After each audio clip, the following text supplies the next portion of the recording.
Chris Chan for KaijuPop.com as we look once again back through gaming history, and as we look to September 1984, only one game can stand out, David Brabham and Ian Bell's Elite, which came out on BBC's in 1984, September.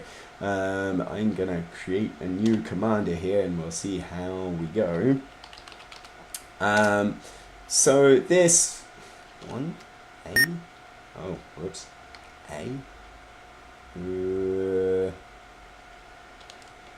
It's a problem from the get-go. Which drive? A. Right, there we go. There we go. So here we are in our present system, and my rating is harmless. And the name Elite comes from the different combat ratings that you can get in the game, and so one of the goals that are in this game is to achieve the rank of Elite. But it's an open world deal. Open world, open galaxy, open anything. You can go anywhere you want. This is just the short range chart here. Is all the short range chart. How do we get to the big range chart? It's probably, oh, that's the data. This is me playing without the instructions. Oh, there we go. See how big the galaxy is in Elite. There's all of this stuff, and all of this stuff incredibly being generated procedurally by the BBC in a tiny amount of data, which is remarkable. And these are just the places I can get to now. So I'm going to go and head to this one. I think F6. So you get a little bit of data on that. And okay, right, good. Bosh. Yeah, F1. Oh no, I don't want to buy food. Oh, this is very confusing. Sell cargo. Uh-oh. Right, hang on. This is... If you watched a while ago me trying to do Frontier without instructions, this is very similar. So, whoa, here we go. Now we're off. Oh, I'm going to crash into something there. Oh, how did... What? Oh no. Oh no, we're going to have to stop here while I have a look up of what actually I pressed to move this thing around. Jane, stop this crazy thing! Right, I've done a little bit of research and we're back to it now. I understand what's going on and I'm about to increase my speed. Let's head over to this planet here. And you can see stuff happens. There's a little ship over there. I wonder if I can shoot at it. Let's shoot it. Let's get it. Let's chase up. Just chase after it and kill it. So you can do anything you want, really, in this game, which is, oh crap, includes getting shot at, apparently, it seems. He's really getting away from me. Let's really chase over. And you know, there was a code of ethics that you could follow according to the little novella that came with the game. That there was a sort of sci-fi novella style thing, and taught you about the universe that you were in, and yeah, really an incredibly in-depth game for the time, with, you know, you could play it anywhere you want. You could trade items and getting shot at. Sounds going all over, but there's people behind me as well, I think. Oh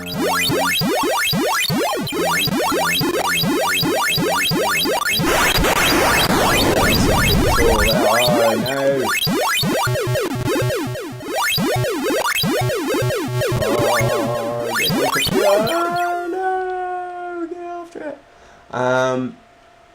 Yeah, really spectacularly ambitious, technically, as much as anything. And it's weird that the BBC kind of, I think because of its design as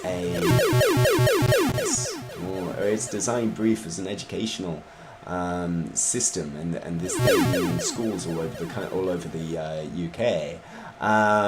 It's kind of not well remembered for its games, but David Brabham's stuff came out on on BBC first. Elite came out first on BBC before being ported to the era and beyond. And you know, and then there was all this other stuff, other David Bradman stuff like Zarch, or Virus, as I think it was on the Beeb. But also, sorry, I'm getting distracted here. I was going to head over to that space station and dock with it and be peaceful, but I'm distracted by the fact that I found the fire button. But yeah, this, and then there was Jeff Crammon's first game, Revs. There was, you know, also all kinds of stuff. Arch on, like, fantastic games on the BBC, which was a very technically accomplished system. I mean, there just wasn't this kind of smooth wireframe on computers at the time. It's really a spectacular looking game, which when you combine with the fact that you were so free to wander around and do what you want, is incredible. And I think the thing is, this ship you start off with is incredibly weedy, so this dogfight is taking a while. And he's not really interested in fighting back either, making me quite evil. I think he's running away actually. And yeah, it's incredibly, you know, the appeal here is immense. It's not, I mean, I think Frontier Elite 2, which came out sort of late in 1993, was embedded a little bit more structure to it, or a little bit more character and interactivity to proceedings by having you talk to different people and things like that at the different space stations. And in a way, it kind of obfuscated all of this stuff and just made it getting fired out here, and kind of made it less about just, you know, suddenly dicking around, and there was less to do moment to moment because the distance between everything was so much greater. And I think here, with just a little bit of, you know, I had to bone up and figure out what the actual buttons were on a BBC, but I'm having an immense amount of fun here. And yeah, I think that is something that still appeals now, obviously, with a good solid scientific in that sky. And Elite in itself, actually, Elite Dangerous, just going into beta as I'm recording this.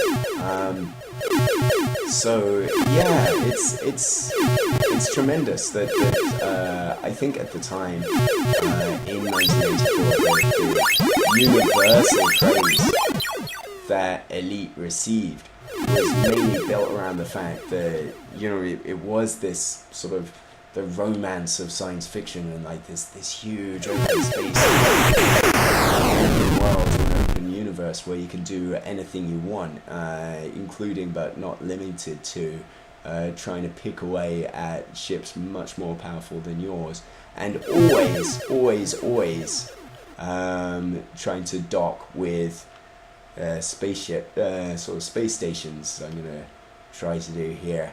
And what I should have done was stay in the opening system here to practice docking with a space station.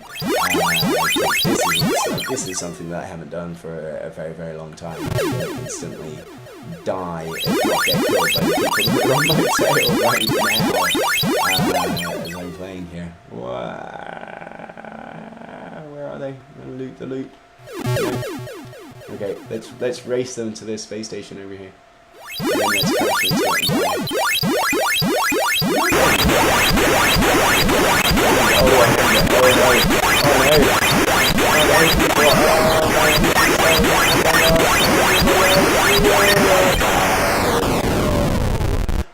So that's Elite on BBC Micro, September 1984. It's still tremendous. But let's see what else was coming out this month. Moving on to another great British classic that came out. Oh shit. Moving on to another great British classic that came out in September 1984. This is Wanted Multi-Mole on the Spectrum. It also came out on C64, where it looked moderately prettier and had scrolling backgrounds, but we're looking at the Spectrum version here. It's, I don't know, a lot of games at the time, not exactly noted for being very sort of up on things and being very political or anything like that, but I think that's kind of a misnomer. A lot of, especially British games, were quite sort of politicized at the time, and you had especially Manic Miner and especially this, Monty Mole. This was obviously created in light of the coal miners' strikes in the 80s, and a sort of very crap, a very difficult platformer. What? What did, oh my god, come on. Come off it. Come off it. Why did Monty die so fast on 3 lives and left to last? The hazards that confront a mole in his search for precious coal. Don't let Monty die in vain. Press the key. Try again. Cute. Yeah, obviously, you know, created in response to the antics of the Thatcher government at the time in the 80s. So quite a politicized thing, you know, in this and Manic Miner as well. Kind of both. This was part of, or would be part of a very big, very long running. Oh, come on! He dropped like half an inch. Come on. Seriously? Platform games with full damage. Honestly, awful. It's almost sort of Spelunker-like in its punishing nature. Let's try and go down here again. Yeah, this would be kind of part of a very long-running series that would go through the years. Avoid those. Go down. Go down. Oh, you have to be right in the middle. Right in the middle of the rope in order for him to drop. Yeah, there would be a big series of these. Come on! A big series of these games that were kind of cheekily titled. You know, there was one called Alfredus and Monty, because the TV show Alfredus and Pet was really popular in the UK at the time. So, you know, very sort of British style humour running throughout. The idea is, here with Monty Mole, is that during the miners' strike you're playing as a mole and you have to collect